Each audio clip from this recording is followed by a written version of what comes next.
savez pas, hein, mais ça fait 3 fois qu'on me demande de vous demander de vous approcher. Est-ce que vous voulez répondre à cette invitation? Parce que plus on est loin, plus c'est difficile. Alors, gênez-vous pas. Ce soir, on est ici parce que vous avez reçu des invitations.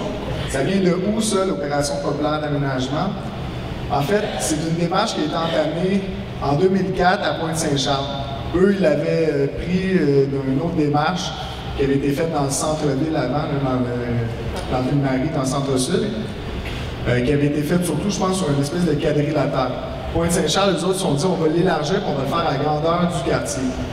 Donc, comme vous avez vu sur tout le matériel d'information, le principe, en fait, de l'opération populaire d'aménagement, c'est de se dire que les meilleures personnes, les meilleurs experts, les meilleures expertes pour discuter de l'aménagement du quartier, ce n'est pas nécessairement ceux qui ont des diplômes en urbanisme, en architecture, en génie civil, mais c'est ceux qui vivent, c'est ceux et celles qui vivent dans le quartier.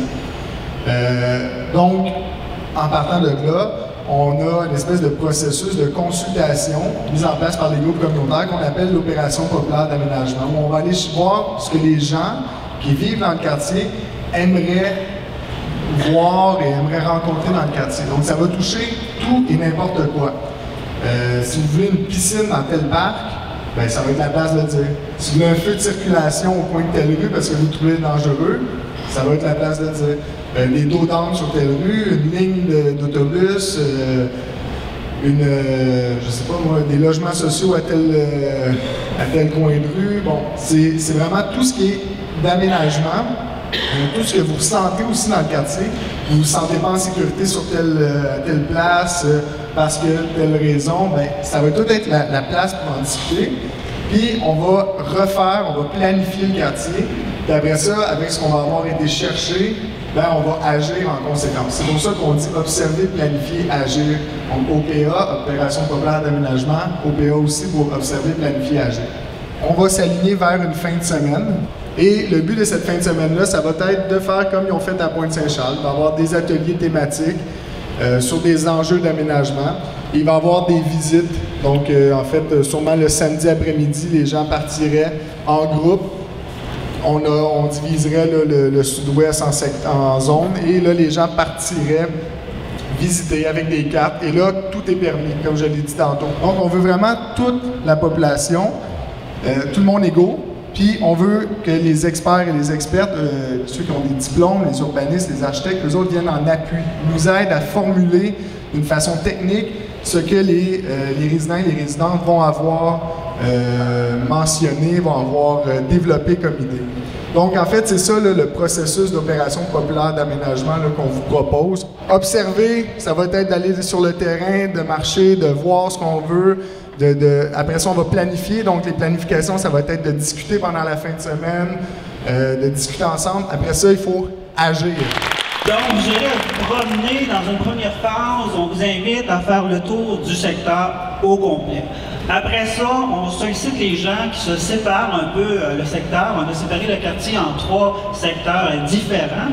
On a pris le secteur qui est plus à l'ouest du quartier, qu'on a appelé le secteur Préfontaine, parce qu'on trouvait que dans le secteur en particulier, c'est une zone principalement industrielle, le cadre bâti est relativement faible, donc il y a des problèmes urbains spécifiques au secteur en question.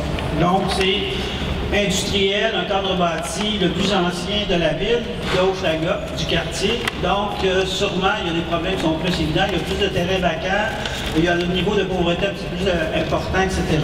Donc, les gens, je vous rappelle, vous serez invités à faire le tour du secteur au complet, du sud-ouest, et après ça, de choisir un secteur en particulier qui vous intéresse spécifiquement. Donc, si la question industrielle, le chemin de fer, la frange industrielle qui vous intéresse particulièrement, ce serait le secteur qu'on vous inviterait à scruter davantage.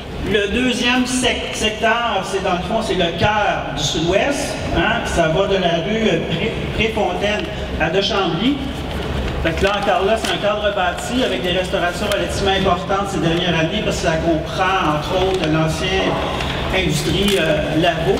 Donc c'est aussi un bâtiment un secteur qui a eu des rénovations relativement importantes, des rénovations de parc, il y a des HLM, donc on trouvait qu'il y avait une façon de faire une frontière intéressante entre les deux. Le troisième secteur se rend jusqu'à la rue Pineuf. C'est aussi le début de la ville de Maisonneuve. On n'est pas encore dans le cadre bâti intéressant de Maisonneuve, mais c'est aussi un secteur qui touche la périphérie entre l'ancien quartier Hochelaga, qui était le quartier le plus ancien, et le début de la ville de Maisonneuve, qui a été fondée en 1883. Vous êtes invités, il y a des questions sur un papier connexe. Vous devez remplir les cartes. On va vous demander, dans le fond, de nommer les lieux que vous fréquentez, les lieux que vous trouvez intéressants, les lieux que vous trouvez non intéressants. Donc, indiquez sur la carte ces lieux-là. Et le questionnaire va vous demander aussi votre perception du quartier. Le but ultime en bout de ligne, c'est qu'en 2012, il y a le plan d'urbanisme de la ville qui va être refait. Donc, on espère avoir fait le circuit des 4 secteurs en question et on pourra écrire un mémoire complet sur les modifications qu'on souhaiterait amener au plan d'urbanisme. Est-ce que vous avez envie de continuer la démarche et de participer à l'EPA?